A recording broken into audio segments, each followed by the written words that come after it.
Morning student, कक्षा 11वीं। हम यहाँ पर चैप्टर 17 श्वासोच्छ्वास एवं गैसों का आदान प्रदान चालू कर रहे हैं। इस चैप्टर में सबसे पहले हम श्वसन की परिभाषा देखते हैं। श्वसन क्या होता है? तो श्वसन जब भी हम गैस के रूप में ऑक्सीजन को लेते हैं और कार्बन डाइऑक्साइड को छोड़ते हैं तो यह क्या कहलाता है? एक श्वसन का एक हिस्सा जिसे हम श्वासोच्छ्वास कहते हैं कहलाता है। फिर जब ये जो ऑक्सीजन गैस है वह हमारे अंदरूनी सतह पे जाती है और क्या करती है? भोज्य पदार्थ जिसको हम लेते हैं को श्वसन रूप सरल रूप में जो हमारे अंदर उपस्थित होता है उसको तोड़ती है और कार्बन डाइऑक्साइड और जल बनाती है। तो यह प्रक्रिया श्वसन कहलाती है।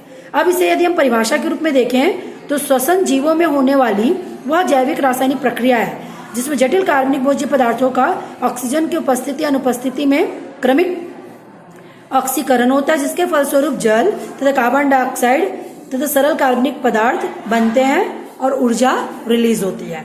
ठीक। और दूसरे शब्दों में बोले तो हम ऐसा भी बोल सकते हैं, श्वसन वह उपापचयी प्रक्रिया है जिसके द्वारा कार्बनिक भोज्य पदार्थों जैसे कार्बोहाइड्रेट, वसा, प्रोटीन इत्यादि माइटोकॉन्ड्रिया के अंदर ऑक्सीकरण होता है और फलस्वरूप कार्बन डाइऑक्साइड तथा वाटर और एनर्जी रिलीज होती है। ठीक है। तो इस तरीके से हमने श्वसन की परिभाषा देखा। इसको सूत्र के रूप में भी हम बोल सकते हैं। C6H12O6 को 6O2 के प्रेजेंस में माइटोकॉन्ड्रिया के अंदर यदि दहन होता है तो 6CO2 प्लस 6H2O ऊर्जा ATP के रूप में संचित हो जाती है। ठीक। तो इस तरीके से हमने देखा कि श्वसन की परिभाषा क्या है और किसे हम श्वसन कहते हैं। अब श्वसन में होता क्या है? श्वसन में सभी जीव जंतुओं में वातावरण के ऑक्सीजन को ग्रहण कर ली जाती है और जो भोज्य पदार्थ सरल रूप में उपस्थित है उसका ऑक्सीडेशन होता है, तोड़ा जाता है और कार्बन डाइऑक्साइड गैस रिलीज होती है और जो ऊर्जा होती है वो ATP के रूप में संचित रहती है। कार्बन डाइऑक्साइड को वापस वातावरण में निकाल दिया जाता है। अब श्वसन का स्थल क्या है? तो श्वसन कोशिका द्रव्य में संपन्न हो जाती है या यूं कहें प्रारंभ हो जाती है और ग्लूकोज को पार्विक एसिड में कन्वर्ट कर देती है। परंतु वास्तविक जो श्वसन की प्रक्रिया है वो माइटोकॉन्ड्रिया के अंतर्गत होती है। उसी के अंदर बहुत सारे एंजाइम्स पाए जाते हैं जो पार्विक एसिड का पूर्ण श्वसन करते हैं और ऊर्जा को ATP के रूप में संचित करते हैं। इस ATP को हम डीऑक्सिरिलेशन के द्वारा ऊर्जा में कन्वर्ट करते हैं और इस ऊर्जा का प्रयोग हम दैनिक जीवन में करते हैं। ठीक। तो इस तरीके से हमने देखा श्वसन कहाँ कहाँ पर संपन्न होता है। उसके बाद गैसों का आदान प्रदान कैसे होता है? तो वो ऑक्सीजन को ली जाती है, कार्बन डाइऑक्साइड को छोड़ दी जाती है। ये हमारे श्वसन अंग जैसे कि नासा छिद्र, नासाग, गिल्स, ट्रैकिया, फेफड़े इत्यादि के द्वारा श्वसन सतह से श्वसन अंग से होकर के पहुंच जाते हैं और श्वसन की प्रक्रिया संपन्न होती है। अब कुछ शर्तें भी होती है। श्वसन यदि करवाना है तो कुछ शर्तें भी है कि क्या क्या क्या होना चाहिए। तो सबसे पहले ऑक्सीजन होना चाहिए। व्यक्ति का जहाँ से श्वसन हो रहा है वायु के संपर्क में रहना चाहिए। श्वसन की सतह बड़ी होनी चाहिए, पतली होनी चाहिए, मोइस्ट होनी चाहिए। पारगम्य झिल्ली के द्वारा ही ऑक्सीजन परिसरित होकर अंदर जा सकता है, कार्बन डाइऑक्साइड बाहर आ सकता है। ठीक है। फिर श्वसन सतह में रक्त कोशिकाओं का जाल बिखरा होना चाहिए।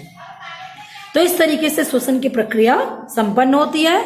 अब हम देखते हैं यहाँ पर कुछ जीव जिसमें श्वसन कैसे होता है। तो जितने भी सरल एक कोशीय जीव हैं जैसे कि अमीबा, पैरामीशियम, यूग्लिना इत्यादि में उनकी जो सतह होती है उसी में ऑक्सीजन गैस को ऑब्जर्व कर लिया जाता है और कार्बन डाइऑक्साइड गैस को विसरित कर दिया जाता है और वहीं से क्या होता है? श्वसन सतह के द्वारा ही श्वसन की प्रक्रिया संपन्न हो जाती है। उसके बाद स्पंज में पूरी बॉडी में छोटे छोटे छिद्र पाए जाते हैं जिनको ऑस्ट्रिया कहते हैं।